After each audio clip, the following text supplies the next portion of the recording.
مرحبا وأهلا وسهلا بمتابعينا ومشاهدينا على يوتيوب باهية كيتشن. الفراولة هي المكون الرئيسي والسري لوصفتنا نهار اليوم إن شاء الله. سواء كنتوا شريتوا الفراولة كليتوا استهلكتوها وهي طازجة وقعد لكم منها شوي، ولا شريتوا كميات لاباس عليها لما يعني تشوفوا الأسعار ديالها انخفضوا لقيتوا لوكازيون شريتوها وحضرتوا منها دي كونفيتور استهلكتوها وقعد لكم منها شوي، ولا كنتوا شريتوها لكن ما جاتكم ما تحصلتوش عليها كما كنتوا حابينها، كما لوكا ديالي شريتها لكن ما تحصلتش عليها كما كنت حبيتها. راكم عارفين من فوق الكبيره ومن تحت الصغيره، دونك اشاك فوا كي توفر عندي هذا النوع من الفراوله الصغيره ولا تقعد لي منها شوي نحضر بها هذه الكيكه اللذيذه واللي جيتكم بوصفتها اليوم ان شاء الله. كيكه خفيفه اسفنجيه شيشه ذوب الفم جد لذيذة، والأهم والشي اللي يعجبني في هذه الكيكة والخاصية والميزة اللي تعجبني فيها إنها تجي مشمخة وما تجيش ناشفة كما الكيكات الأخرين. دونك راح ننصحكم بها وجيتكم بها اليوم، وصدقوني إذا جربتوها كل ما تتوفر عندكم الفراولة كما أنا راح تحضروها. بدون إطالة خليكم مع الوصفة. كمقادير نسحقوا الكميه من الفراوله ديالنا نكونوا نظفناها مليح بالبيكربونات والماء نجفوها بعدها باش نستخدموها. كميه الفراوله اللي عندنا نقسموها لنصفين، نصف نرحيوه ونصف الاخر نخلوه هكاك حبيبات الا كانوا صغار، ولا كانت كبار نقسموها على نص كذلك باش نزينوا بها الكيكه ديالنا. النص انا اللي حنرحيه قسمته الى قطع عشوائيه لانه راح نرحيه بالبغا ميكسور، سينو تقدروا ترحيوه وتطحنوه باي آلة متوفره عندكم.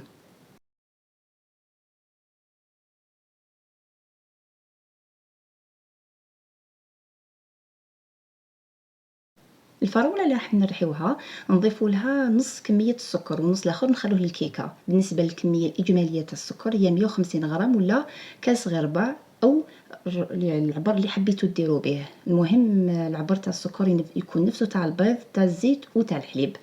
أنا هنا درت مادام البيض جاني كاس غير ربع ولا عبر غير ربع، دونك درت السكر الحليب والزيت نقصت لهم ربع.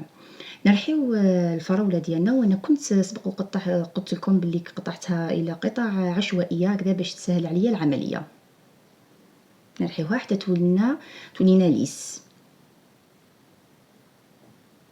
بعدها في ان ريسيبيون نحطوا كميه البيض اللي عندنا. كما انا جاوني 4 حبات تاع البيض اللي هما عبر ولا كاس عفوا غير ربع. نتوما تعبروا بالشي اللي حبيتو، بان بول بالمشاربه بكاس كيما حبيتو. عندي ملعقه تاع لافاني ورشه ملح. قبل ما نديرو المكونات الاخرين نضربوا البيض شويه بضع ثواني فقط هكذا باش هذاك الصفار ما يقعدلناش قطع هكاك قطع باينين.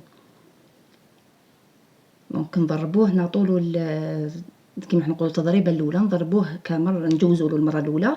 بعدها باش نبداو نضيفوا الكميه تاع السكر اللي بقات لنا بعد ما كنا نقصنا منها الكميه اللي رحيناها مع الفراوله.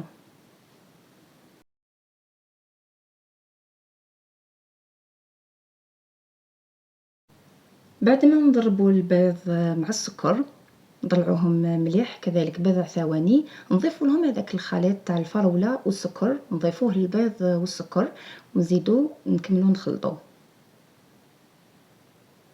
تحبوا الباتور تحبوا كذلك تستخدموا الخلاط اليدوي. بعدها راح نضيفوا كميه الزيت عبر الا ربع كما كنت تلاحظوا هنايا. المهم نفس كميه الزيت الحليب البيض والسكر. نضيفوا الزيت على عده مرات، على 3 مرات هكاك ولا 4 مرات.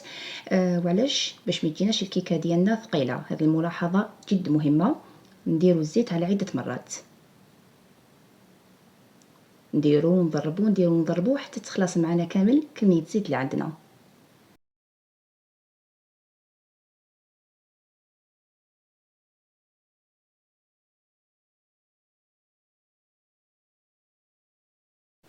بعد ما نكملوا نضربوا كامل كميه الزيت اللي عندنا نضيفوا الحليب على مره واحده ونكملوا نضربوا الخليط ديالنا.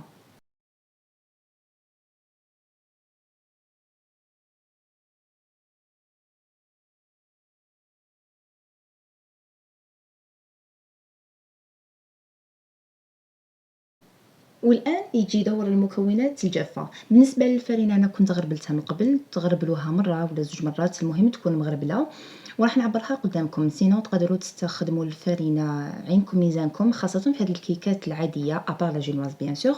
كيما أنا هنا درت عبر واللي هو كاس، هذا هو العبر اللي استخدمته أنا. سينون نتوما العبر اللي عاد اللي عبّرتو به واللي خدمتو به ديروا كيما أنايا، ديروا عبر.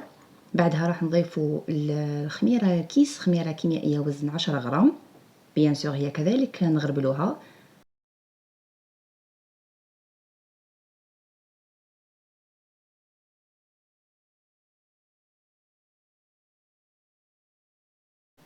نوجد العبر الزاوج تاع الفرينة قدامي ونبدا ندخل في العبر الأول غير بشوية في الخليط ديالي. دائما الفرينة حتى وتكون عندكم بالعبر يكون عندكم العبر اكزاكت ولا تكونوا تخدموا عينكم ميزانكم، ضيفوها تدريجيا نتوما تضيفوا وراكم تدخلوا في هذيك في الفرينة في هذاك الخليط.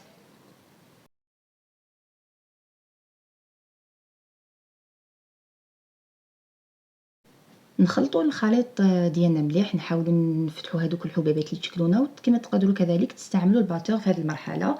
نضيفوا نص عبر ولا نص كاس تاع الفرينه ونزيدوا نواصلوا عمليه التحريك.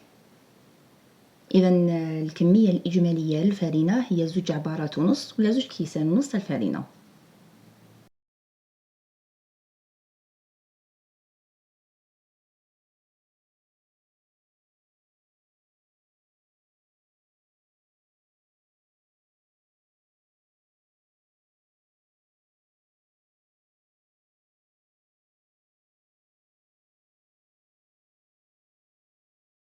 بعد ما نخلطوا الخليط ديالنا مليح حتى يولينا ليس، الفرينه تدخل مليح في الخليط، الحبيبات كامل نتاكدوا بلي تفتحوا معنا، نحطوه بجهه ونحضروا نصف ثاني تاع الفراوله اللي راح نزينوا به الكيكه ديالنا.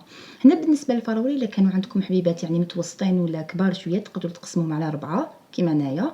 سينو الا كانت عندكم فراوله هذوك حبيبات ديالها صغار تقدروا تخلوها هكاك حبيبات تشكلوا تزينوا بهم عفوا الكيكه ديالكم. بعدها راح نجيبو سنيوه اللي راح نطيبو فيها الكيكه ديالنا، ندهنوها بالزيت ونفرغوا فيها خليط الكيكه اللي كنا حضرناه مسبقا. بالنسبه للسنيوه تختاروا الشكل اللي حبيتوه، انا اخترت الشكل دائري. نفرغوا كامل كميه الخليط اللي عندنا، نسويوها ونزينوا وجه الكيكه ديالنا بقطع الفراوله ولا بحبيبات الفراوله الا كانت عندكم متوفره هذيك الفراوله الصغيره. نحبوا نزينوها بشكل عشوائي او بشكل متساوي قطعه قدام قطعه. وأثناء عملية التزيين نكونوا شعلنا الفرن ديالنا يسخن مسبقا. بعد ما نكملوا عملية التزيين ندخلوها طيب على درجة حرارة 180 درجة من الأسفل وحتى تجوز ماكسيموم 20 دقيقة نص ساعة باش نقدروا نفتحوا عليها. نشعلوا لها من الفوق نحمروها من الجهتين وباش نتأكدوا بلي طابت بان كوردون ولا سكين نديموليوها ونعاود نقلبها على الوجه الأمامي ديالها. كيكة رائعة شكلا ومضمونا، كيكة جد جميلة. شوفوا نزيدو نزينوها غير بشويه رشه خفيفه تاع سكر كلاص. وهنا كملنا عمليه التزيين. اما المضمون سواء من ناحيه الريحه، ريحتها تعبق تنفنف، ريحتها جد زكيه، ومن ناحيه الذوق خفيفه الشيشه بنينه. قد ما تزيد تبرد قد ما تزيد البنه ديالها اكثر واكثر، خاصه انها الشيء اللي يعجبني فيها انها كما سبق قلت لكم تجي مشمخه ما تجيش ناشفه كما كامل الكيكات. وانا بالنسبه للعلو هكا حبيتها، ما ديروهاش عاليه بزاف وما حبيتهاش تكون هابطه بزاف، على هذيك درتها في مول يكون واسع شويه. وعلى هذه وحدكم تختاروا انكم ديروها في مول لا يكون واسع شويه. من قبل قلت لكم نخليكم لكم الاختيار، لكن كي تشوفوا النتيجه راح تحكموا وحدكم، واحد ديروها في مول يكون واسع شويه. اذا شوفوا كيفاش تجي. هذه كانت النتيجه النهائيه ديالها، واللي ننصحكم انكم تجربوها كل ما تتوفر عندكم الفراوله. جربوا ديريكتومون هذه الكيكه وعينيكم غمضين. بقى لي غير نقول لكم بصحتكم شهيه طيبه. ان شاء الله فيديو اليوم كانت افادتكم، وصفه اليوم كانت نالت اعجابكم.